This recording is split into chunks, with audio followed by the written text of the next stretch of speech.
ও ভাই, গাড়িটা আগে নাও।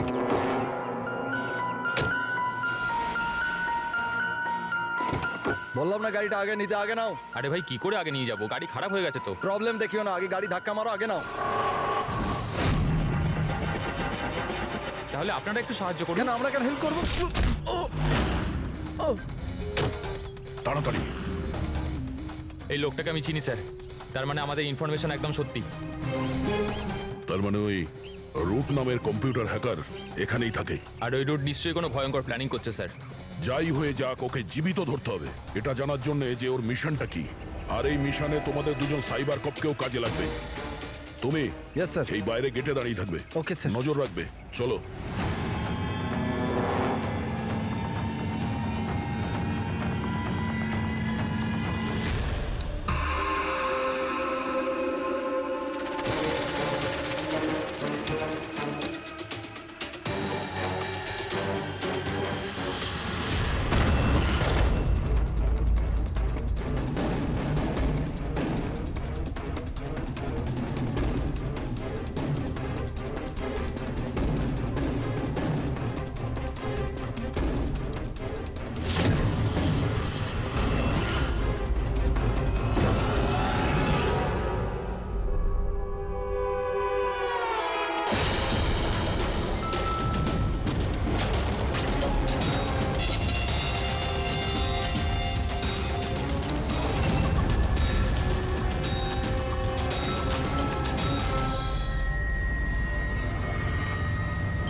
স্যার কেউ নেই।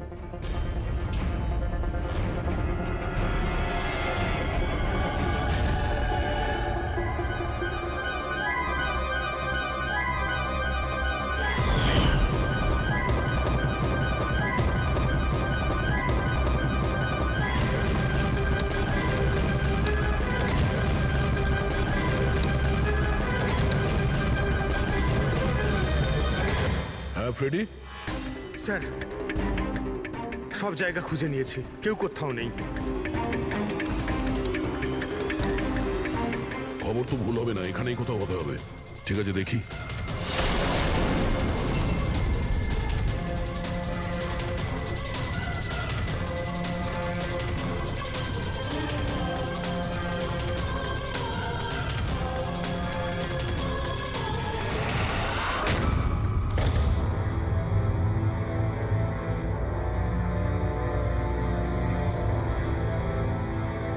এখানে তো কেউ নেই।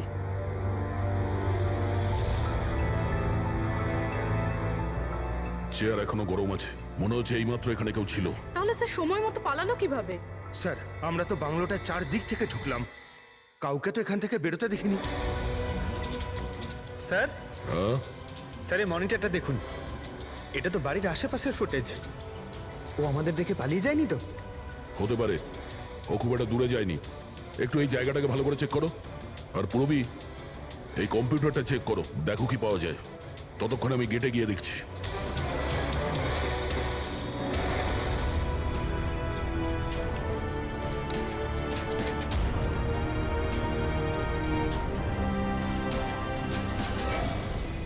Mahesh, Mahesh, yes sir. এই রুট ভেতরে নেই, মনে হচ্ছে পালিয়ে গেছে। তুমি গেটেই ছিলে? স্যার আমি এখানেই দাঁড়িয়েছিলাম, আমি কাউকে পালাতে দেখিনি স্যার। এখান থেকে কেউ যায়নি? না স্যার। মেন গেট থেকে তো কেউ বাইরে যায়নি। বুঝতেই পারছি না এই রুট কোথা দিয়ে চলে গেল। স্যার বাইরে পিছনের দিক দিয়ে একটা গেট আছে, মনে হয় ওখান থেকেই পালিয়েছে। স্যার স্যার ওই কম্পিউটারটা পাসওয়ার্ড প্রোটেক্টেড, ব্যুরো নিয়ে যেতে হবে। স্যার এই রুট নিশ্চয়ই মারাত্মক মিশনটা শেষ করবার চেষ্টা করছে। এই রুটকে যে কোনো ভাবেই খুব তাড়াতাড়ি খুঁজতে হবে। 1 মিনিট। পুরো ঘরে কোথাও কার্পেট নেই, আর এখানে কার্পেট রাখা আছে, তার উপরে এই টুল। একটু সরাও এটাকে। স্যার স্যার এখানে তো একটা গুপ্ত দরজা। ফ্রেডি, তুমি এখানেই থাকো এদের সাথে, আমরা ভেতরে দেখছি।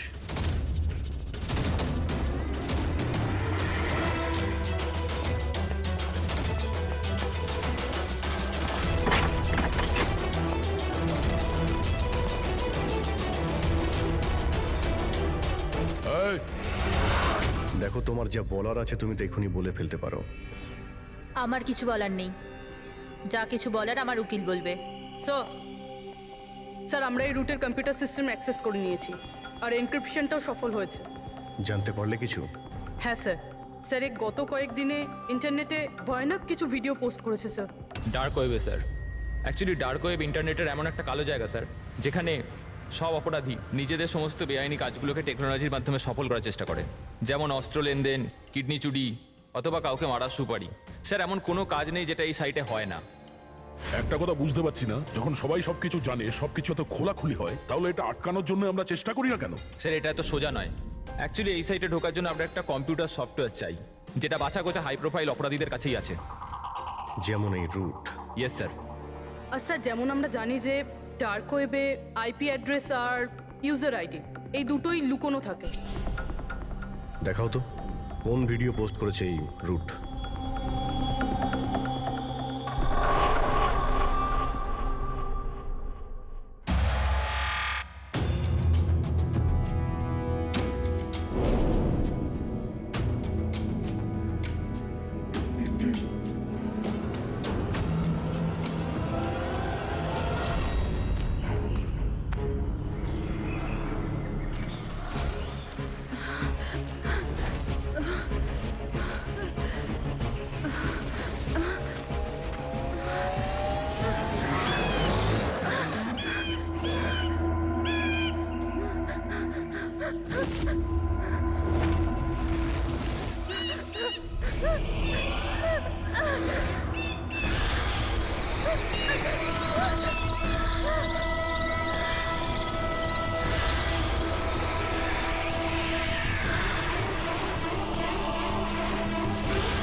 বাবারে, এ তো কোনো ভূতের সিনেমার ভয়ানক সিন মনে হচ্ছে।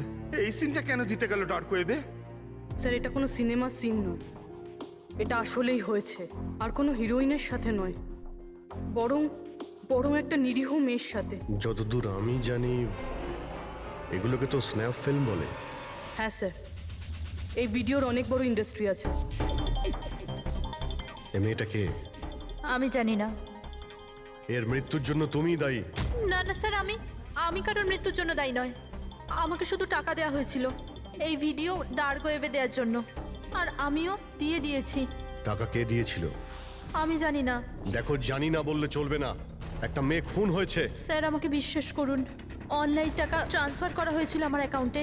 কে করেছিল আমি কিচ্ছু জানি না। যদি না জানো, জানার চেষ্টা করো। তুমি কম্পিউটারটা খুব ভালো করে জানো, তাই না? তাই এটা জানা তোমার পক্ষে অসম্ভব কিছু নয়। খোঁজ নাও। অভিজিৎ, যদি কেউ এই ধরনের ফিল্ম বানিয়ে আপলোড করে, তাহলে খুব তাড়াতাড়ি তাদের কাছে পৌঁছতে হবে, যারা এই মৃত্যুর খেলা খেলছে। একটা কাজ করা যাক, এই মেয়েটার ছবি সমস্ত পুলিশ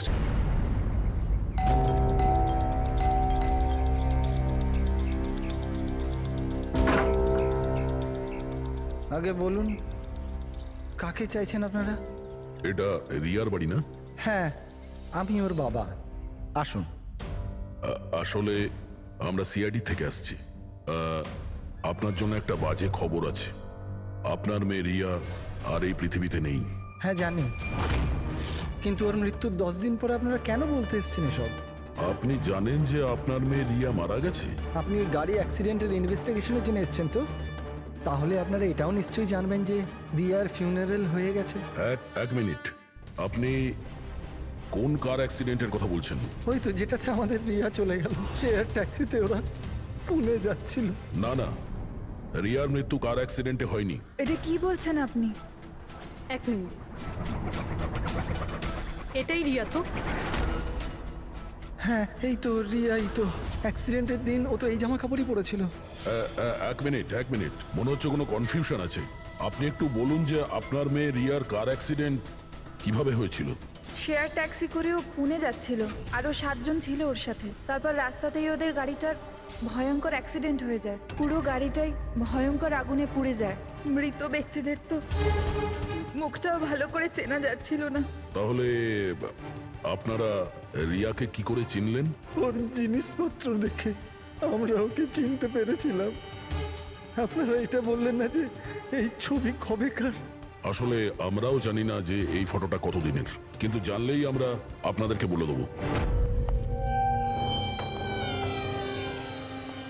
মনে হচ্ছে রিয়ার এই অ্যাক্সিডেন্ট দেখানোর জন্য করা হয়েছিল, ওর মৃত্যুর আসল কারণটা লুকানোর জন্য। স্যার, যদি রিয়ার কার অ্যাক্সিডেন্টটা একটা সাজানো ঘটনাই হয়, তাহলে বাকি যে 7 জন ওর সাথে গাড়িতে ছিল তারাও আবার রিয়ার মতোই মারা যায়নি তো? হতে পারে, ওদের ফ্যামিলির সঙ্গে কথা বলতে হবে। আমাদের ভাগ্য ভালো যে 7 জন অ্যাক্সিডেন্টে মারা গিয়েছিল তাদের মধ্যে একজনের শেষকৃত্য এখনো হয়নি। দেখা যাক ডক্টর সালুকে এই লাশ থেকে কি প্রমাণ বার করতে পারে। কিন্তু লাশটা এত বাজেভাবে জ্বলে গেছে যে মুখটা চেনা মুশকিল হবে। তোমাদের সন্দেহ একদম ঠিক। এ লাশ টনির নয়। মনেই হচ্ছিল স্যার আমাদের, কিন্তু এ কে জানতে পারলেন কিছু? না, এখনো তো জানা যায়নি লাশটা কার, কিন্তু এটা জানা গেছে এই লোকটাকে কি করে মারা হয়েছে। আমি এই বডিটা স্ক্যান করেছি, তখন জানতে পেরেছি যে এর পেটে ছুরির গভীর ক্ষত আছে। ছুরি দিয়ে? হ্যাঁ, ছুরির। আর আমার মনে হচ্ছে যে ওই ছুরির আঘাতেই এর মৃত্যু হয়েছে। মানে একজনকে ছুরি দিয়ে খুন করা হয় আর তাকে টনি বলে এদের মধ্যে ঢুকিয়ে দেওয়া হয়েছে। ওই গ্যাং আসলে কি করতে চাইছে? আর এই লোকটার মৃত্যু 3 সপ্তাহ আগে হয়েছে। ও, এই কার অ্যাক্সিডেন্ট হয়েছে 10 দিন আগে? সেটাই তো। তার মানে কারটা যখন পোড়ানো হয়েছিল তার আগেই এই লোকটার মৃত্যু হয়েছিল। 3 সপ্তাহ ধরেও লাশটাকে রেখে দিয়েছিল যাতে ওই গ্যাং এই ভয়ানক খেলাটা খেলতে পারে। আচ্ছা দয়া, আমরা একটা কাজ করি, যেখানে অ্যাক্সিডেন্ট হয়েছিল আমরা সেখানে যাই আর খোঁজ নিয়ে দেখি এক্স্যাক্টলি কি হয়েছিল ওখানে। আমি তো মজা করে গাড়ি চালাচ্ছিলাম স্যার, আর রেডিওতে গান শুনছিলাম। তখনই হঠাৎ আমি জোরে একটা আওয়াজ শুনলাম। আমি সঙ্গে সঙ্গে আমার গাড়ি থেকে বেরোলাম আর দেখলাম যে আমার সামনের একটা গাড়িতে দাউ দাউ করে আগুন জ্বলছে। আমি বুঝতে পারছিলাম না যে আমি কি করব। আচ্ছা, এই ঘটনাটা কখন হয়েছিল মনে আছে তোমার? স্যার, আমার মনে হয় হয়তো বিকেল 5টার সময়। হ্যাঁ, এটা কি করে হতে পারে? স্যার এক সেকেন্ড, স্যার এই টোল ট্যাক্সের ফুটেজটা দেখুন। এখানে তো গাড়ি 3:30টার সময় ক্রস করেছিল, তাহলে এই জায়গাটা ওখান থেকে 20 কিলোমিটার দূরে স্যার। কিন্তু 20 কিলোমিটার রাস্তা অতিক্রম করতে 1.5 ঘন্টা তো লাগার কথা নয়। আর রাস্তাতে কোনো ধাবা বা হোটেলও নেই যেখানে কিছু খাবার জন্য নেমেছিল ওরা। এক্স্যাক্টলি, ঠিক মতো হলে গাড়ি এখানে 4টের সময় পৌঁছে যাওয়ার কথা, কিন্তু এখানে অ্যাক্সিডেন্ট হয়েছে 5টার সময়। তার মানে এই অপরাধ এই 1 ঘন্টার মধ্যেই হয়েছে। মানে গাড়িটাকে ওই সময় কোথাও নিয়ে যাওয়া হয়েছিল আর ওদের সবাইকে নামিয়ে গাড়ির মধ্যে 7টা লাশ রেখে দেওয়া হয়েছিল। আর তারপর গাড়িটা এখানে এনে ব্লাস্ট করিয়ে দেওয়া হয়েছে। এটা একটা প্ল্যান ছিল। স্যার স্যার আমার মনে হয় ওদেরকে সেখানেই নিয়ে গেছে যেখানে ওই রিয়াকে নিয়ে গেছিল স্নাফ ফিল্ম বানানোর জন্য। জায়গাটা আমাদের খুব তাড়াতাড়ি খুঁজতে হবে। পূরবী SMS পাঠিয়েছে, কোনো গাছের ছবি। হ্যাঁ পুরবি, স্যার আমি যে গাছটার ছবি পাঠিয়েছি আপনাকে, এটাকে মোরিঙ্গা অ্যালোফেরিয়া বলে স্যার। হ্যাঁ স্যার ঠিক এইরকম গাছই রিয়ার ফুটেজেও ছিল স্যার। এই দেখুন স্যার, ওই ফুটেজেরই একটা স্ক্রিনশট পাঠাচ্ছি। স্যার এই গাছটা মহারাষ্ট্রের দুটো জঙ্গলে পাওয়া যায়। এটা তো এক্স্যাক্টলি ওই রকমই গাছ। মহারাষ্ট্রের দুটো জঙ্গলে? কোন কোন জঙ্গলে? স্যার একটা জঙ্গল যেটা নাসিকের কাছে, আর দ্বিতীয় জঙ্গলটা যেখানে অ্যাক্সিডেন্ট হয়েছে সেখান থেকে 1 ঘন্টার দূরত্বে। আর ওই জঙ্গলটার নাম হলো প্রিফিক্স ফরেস্ট। নিশ্চয়ই এর মৃত্যুর খেলাটা প্রিফেক্ট জঙ্গলেই হয়েছে। তবে প্রিফিক্স ফরেস্ট তো একটা বড় জঙ্গল, ওখানে খোঁজা তো অত সহজ নয়। ফরেস্ট অফিসারদের সাহায্য নিতে হবে।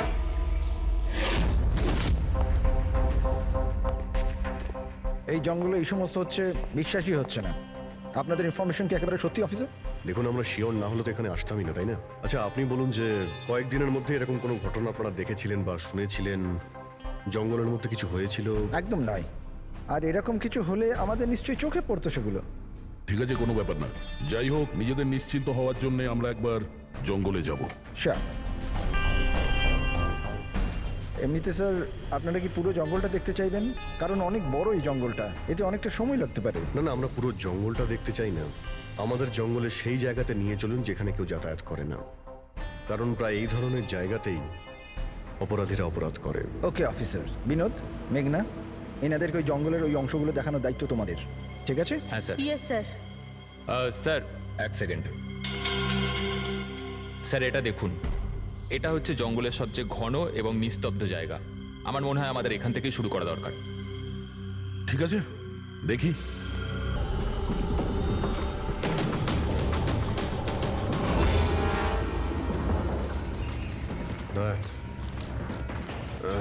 গাছের মধ্যে দেখলে?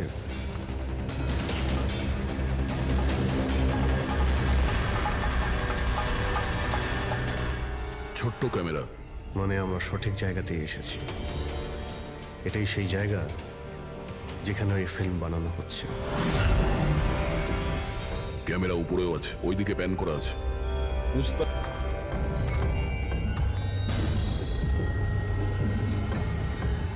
দেখো, যদি ক্যামেরা থেকে কিছু জানতে পারা যায় ওদের আস্তানার ব্যাপারে। না অভিজিৎ, এ তো হাই অ্যান্ড ওয়্যারলেস ক্যামেরা। এর থেকে জানা মুশকিল যে এর মধ্যে যে স্টোরড ফুটেজ আছে সেটা ব্রডকাস্ট কোথা থেকে হচ্ছে। আর এই জঙ্গলে জানি না আর কত ক্যামেরা আছে। দেখা যাক, এরপর কোনো ক্যামেরা পেলে হয়তো সেটা থেকে জানতে পারবো।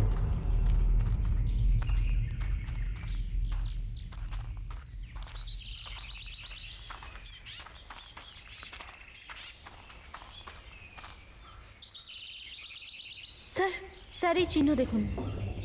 আমার মনে হচ্ছে আমাদের আগে এখানে কেউ এসেছিল। তার মানে আমরা সঠিক পথেই যাচ্ছি।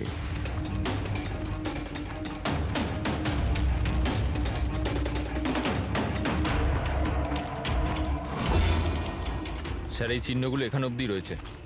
স্যার এর মানে ওদের আড্ডা এখানেই কোথাও রয়েছে।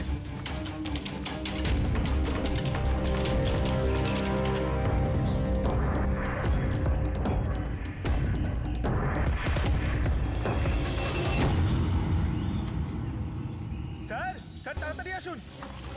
এই,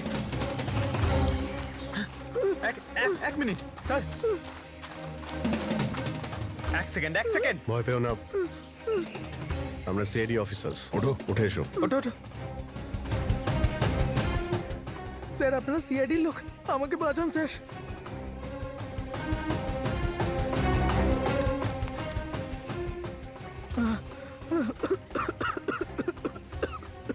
তুমি এখানে এলে কি করে? স্যার আমি জঙ্গল থেকে বেরোনোর রাস্তা পাচ্ছি না। স্যার ওই কুড়িটা এক এক করে সবাইকে মেরে দিয়েছে। তোমরা এখানে এলে কি করে? স্যার আমরা শেয়ার ট্যাক্সিতে উঠে পুনে যাচ্ছিলাম, আর আমাদের গাড়ি হঠাৎ করে পাংচার হয়ে গেল, গাড়ি থেমে গেল। রাস্তাতে আগে থেকে কেউ পেরেক আর কাঁচের টুকরো রেখে দিয়েছিল স্যার। তারপর কিছু লোক এলো যাদের মুখোশ দিয়ে ঢাকা ছিল। আমরা কিছু করে ওঠার আগেই ওরা আমাদের ঘুমের ইঞ্জেকশন দিয়ে দিল। আর যখন আমার জ্ঞান এলো তখন আমি এই ঘন জঙ্গলে ছিলাম স্যার। স্যার আমি জানি এই জঙ্গলে খিদে তৃষ্ণা নিয়ে কিভাবে ছিলাম। কখনো কাঠ খেয়েছি তো কখনো গাছের পাতা। যখনই কারোর চিৎকারের আওয়াজ পেতাম বুঝে যেতাম কেউ মারা গেছে। তার মানে এখানে সব জায়গাতেই ক্যামেরা লাগানো আছে। তোমার ভাগ্য ভালো যে তুমি ওদের হাত থেকে বেঁচে গেছো। স্যার এই কারণে ধরতে পারিনি যে ওরা আমার জামার বোতামে একটা ক্যামেরা লাগিয়ে দিয়েছিল, আর আমি ওই বোতামটা ভেঙে ফেলে দিয়েছিলাম। হয়তো সেই কারণেই আমাকে ওরা ধরতে পারেনি। তুমি বলতে পারবে যে বাকি লোকেদের মধ্যে কতজন জীবিত আছে এখন? জানি না স্যার, কিন্তু কাল রাতে যখন আমি গাছে বসেছিলাম তখন কারো চিৎকারের আওয়াজ পেয়েছিলাম। জানি না ওকে আহত করেছে নাকি প্রাণে মেরে দিয়েছে। কোন দিক থেকে চিৎকারটা শুনতে পেয়েছিলে তোমার মনে আছে কিছু? আমি তো এদিকের গাছে, হয়তো ওদিক থেকে এসেছিল স্যার।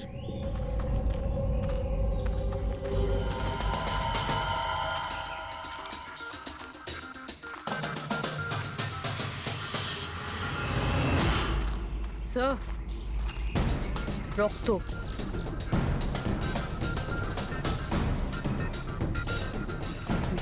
স্যার এখানেও আছে। মানে ওদের মধ্যে আহত কেউ এই দিকেই গিয়েছে। স্যার, স্যার এই দেখুন, রক্তের কিছু দাগ এদিকে গেছে।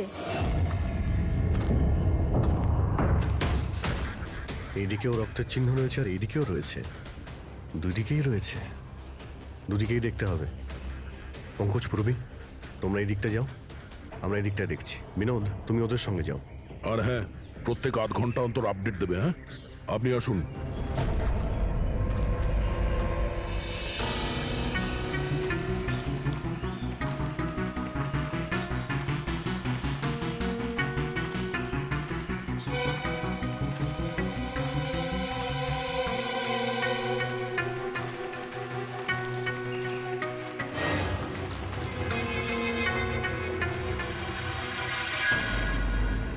এক মিনিট, এক মিনিট, ওটা কি? এসো। বাড়ি, হয়তো আহত ভিকটিম এখানেই আশ্রয় নিয়েছে। জঙ্গলের মাঝখানে বাড়ি, কিন্তু নকশার হিসাবে এখানে তো কোনো বাড়ি ছিল না। হতে পারে, হতে পারে এই ধরনের ফিল্ম যারা বানায় তাদের এই ধরনের লোকেশনের প্রয়োজন হয়, যাতে কেউ ওদের ট্র্যাক না করতে হতে পারে। পারে ওই বাড়িতে যে আহত লোকটা রয়েছে ওই অপরাধী। হতে পারে পঙ্কজ। আর এটাও হতে পারে যে সামনে আরও ক্যামেরা লাগানো রয়েছে। চোখ কান খুলে রেখো।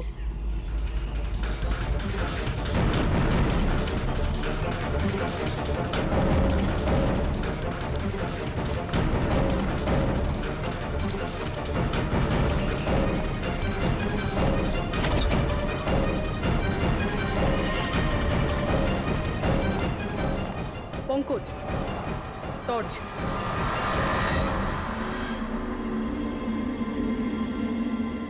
এই বাড়িটা তো একদম ভয়ানক ফিল্মের সেটের মতন দেখতে।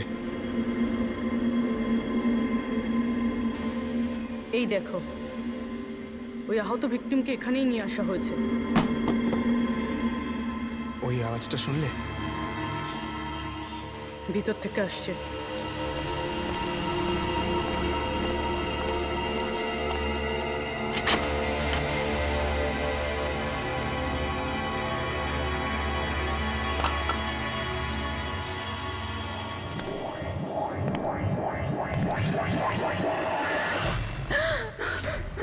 না, ছেড়ে দাও আমায়, আমাকে যেতে দাও। বেরিয়ে এসো। না, আমার কাছে এসো না, আমি কিছু করিনি। দেখো, আমরা সিআইডি অফিসার, ভয় পেও না। এসো, কিচ্ছু হবে না তোমার। এসো এসো।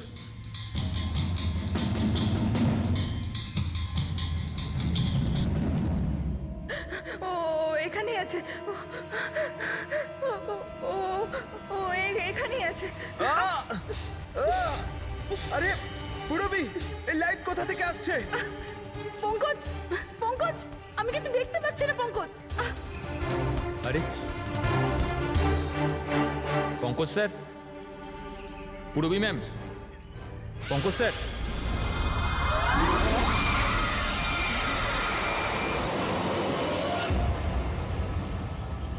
স্যার, রক্তের দাগ তো এখানে এসে শেষ হয়ে গেছে।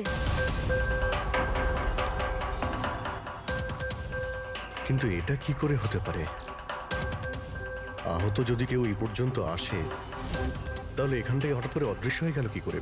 হতে পারে ও অপরাধীর হাতে ধরা পড়ে গেছে এখানে এই পয়েন্টে পৌঁছানোর পর।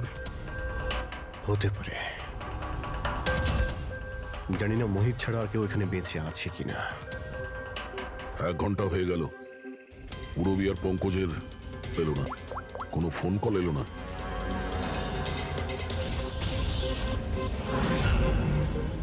পুরবী ফোন তুলছে না। হ্যাঁ পঙ্কজ, দেখছি। পঙ্কজও ফোন তুলছে না। আরে ওরা আবার কোনো সমস্যায় পড়েনি তো? চলো গিয়ে দেখি, চলো। এইদিকে রক্ত আছে মানে এইদিকেই গেছে।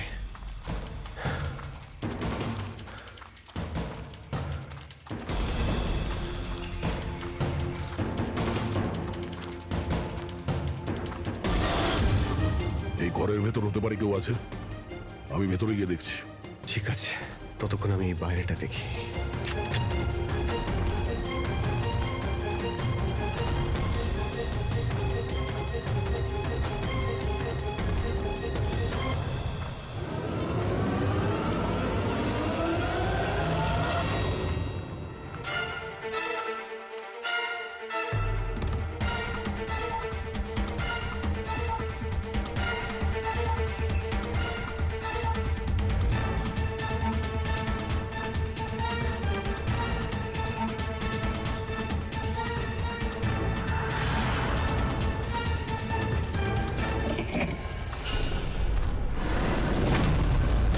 এ তো পঙ্কজের ব্যাগ।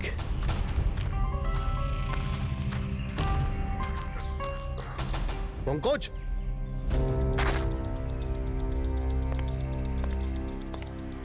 পঙ্কজ,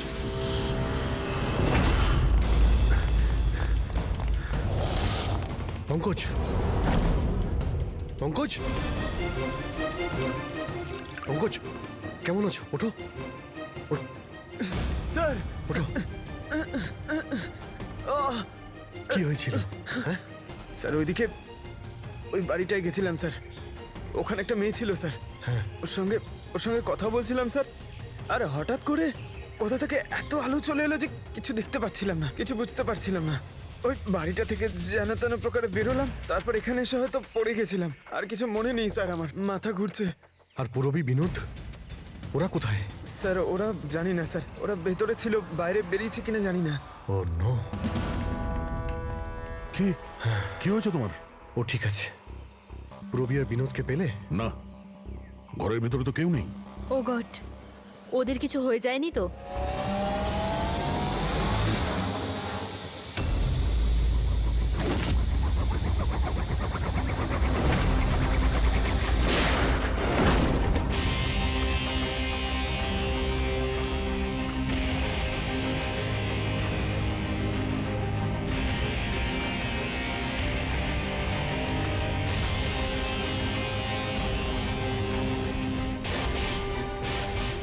ব্যাপারটা তো খুব জটিল হয়ে যাচ্ছে। আমাদের ফিরে যেতে হবে, চলো। তার মানে দেখো দয়া, আমরা জানি না এখানে কতজন অপরাধী আছে, কতগুলো ক্যামেরা আছে এখানে, কতগুলো অস্ত্র আছে ওদের কাছে। তাছাড়া আমাদের উপরে নজরও রাখছে ওরা। তাই আপাতত কোনোভাবেই ওদের সঙ্গে আমরা পেরে উঠবো না। আর পুরবী, ওকে এখানে একলা ফেলে চলে যাবো আমরা? হ্যাঁ দেখো দয়া, পুরবীকে হয়তো ওরা কোথাও আটকে রেখেছে। পুরবীকে বাঁচাতে গেলে আমরা তো কেউই বাঁচবো না। অভিজিৎ, কি হয়ে গেছে তোমার?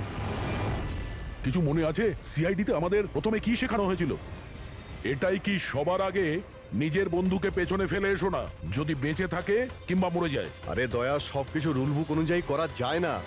আমাদের এটাও শেখানো হয়েছিল প্রেজেন্স অফ মাইন্ডের ব্যবহার করতে। তাই এইরকম পরিস্থিতিতে আমাদের তো আই এম সরি, তোমার এই চিন্তা ভাবনায় আমি এগ্রি করছি না। আই এম সরি, তুমি যদি যেতে চাও চলে যাও।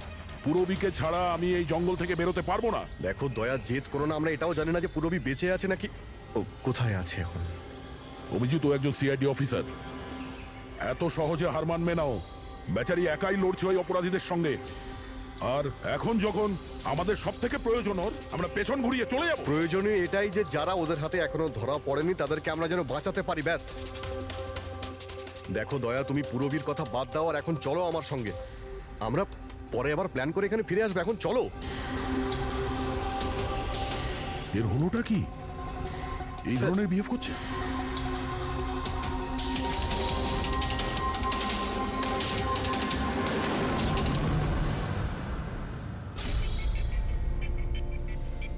সিআইডির ইতিহাসে এই প্রথমবার হলো বোধহয় যে সিআইডি কারো কাছ থেকে ভয় পেয়ে চুপচাপ পালিয়ে গেল।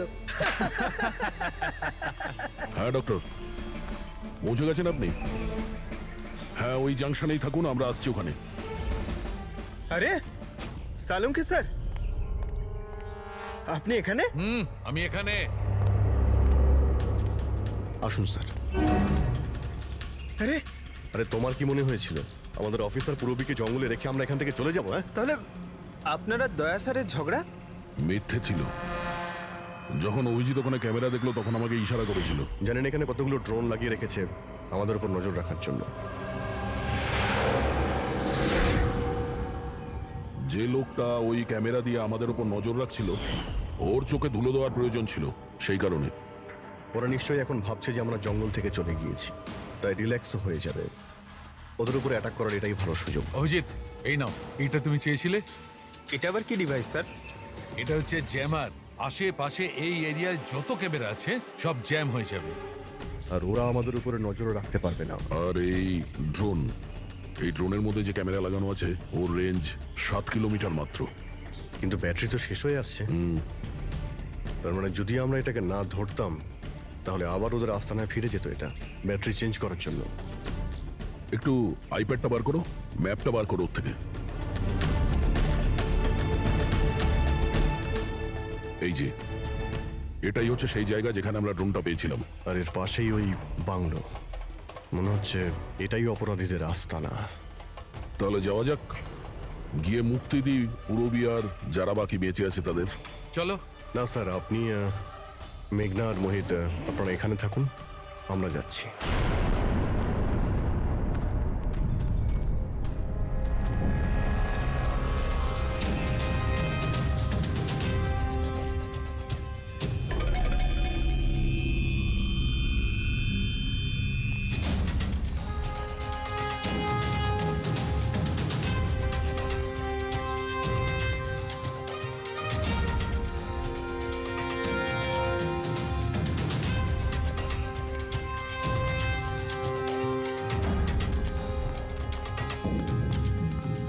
আরে ভাই, সিস্টেমটা বন্ধ হয়ে গেল কি করে?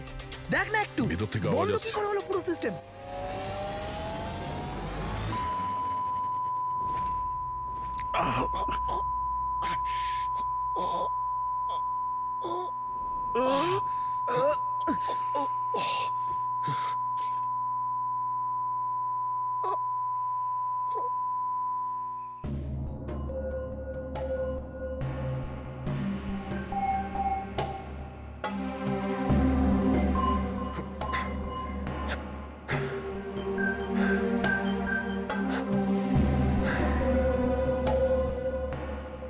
পঙ্কজ,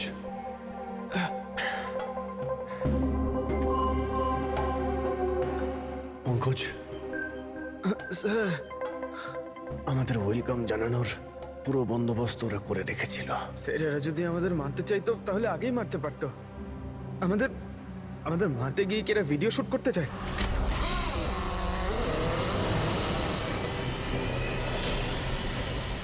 এই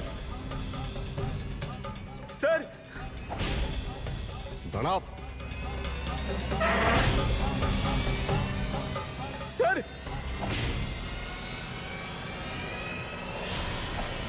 এটা আমি পঙ্কজ। পূরবী, তুমি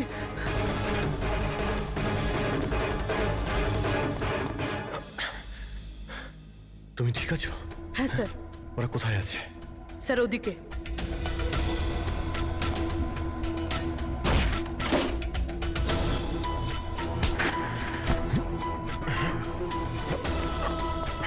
এই, এই,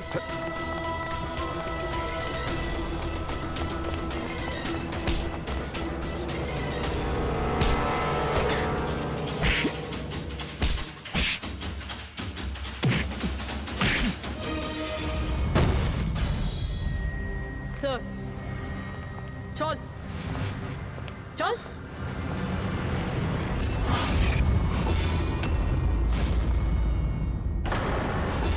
মেঘনা, তুমি? বাহ, আমরা তো ভাবছিলাম যে আমরা অপরাধীর চোখে ধুলো দিচ্ছি, কিন্তু কে জানতো যে আমরা অপরাধীকে সঙ্গে নিয়ে ঘুরছি। আপনারা এখানে কি করে? কে ছাড়িয়েছে আপনাদের? সিআইডিকে আটকে রাখা এত সহজ নয়। সুযোগ বুঝেই আমি ওই জানলাটা ভেঙেছি আর ওখান থেকে বাইরে বেরিয়ে গেছি।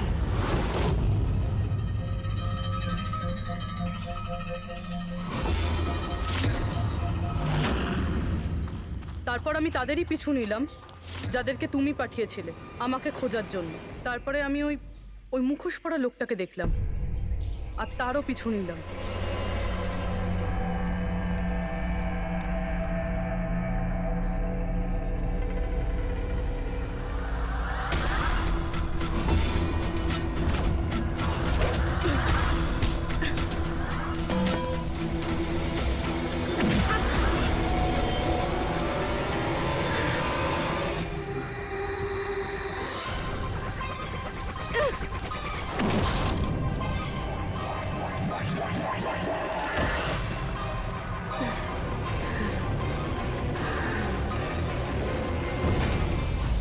কিছুক্ষণ বাদে যখন আমার জ্ঞান এলো তখন আমি দেখলাম যে কিন্তু আমি বাকি অফিসারদের কাছে পৌঁছানোর আগেই তোমার এই সনিক বুমের আওয়াজে ওনারা সবাই অজ্ঞান হয়ে যান। ওটা তো আমার ভাগ্য ভালো ছিল যে আমি দূরে ছিলাম, তাই ওটার আওয়াজে কোনো প্রভাব পড়েনি। আর তারপরে আমি ভাবলাম যে ওই মুখোশটাকেই আমার অস্ত্র করলে কেমন হয়। যে নিষ্ঠুরতার সঙ্গে তুমি মানুষদের মেরেছো, তুমি তো নারী হওয়ার যোগ্যই না। এখন এটা বলো যে তুমি এগুলো কেন করেছো? এই সব কিছু আমি টাকার জন্য করেছিলাম। যত টাকা আমি এই কাজের জন্য পেয়েছিলাম না, অত টাকা তো আমি আমার জবে 5 বছরেও পাইনি। আর এমনি তো কি যায় আসে, রোজ এত লোক মরে আরো 2-4 জন মরে গেলে কি হবে? তুমি হয়তো জানো না যে তুমি কতটা অসুস্থ। বাকিরা কোথায় যারা তোমার সঙ্গে ছিল? আমি কারুর কোনো ক্ষতি করিনি স্যার, এতটাও বাজে নই আমি। আর এমনিতেও আমি কোনো খুন নিজের হাতে করিনি। আমাকে তো একজন মহিলা কোটিপতি হওয়ার অফার দিয়েছিল আর আমি সেটা অ্যাকসেপ্ট করেছি। কোন মহিলা? খুব খুব অদ্ভুত নাম ছিল ওর।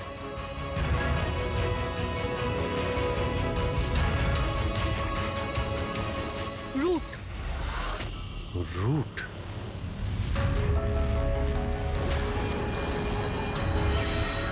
তাহলে রুটই হলো এই সব কিছুর মাস্টারমাইন্ড।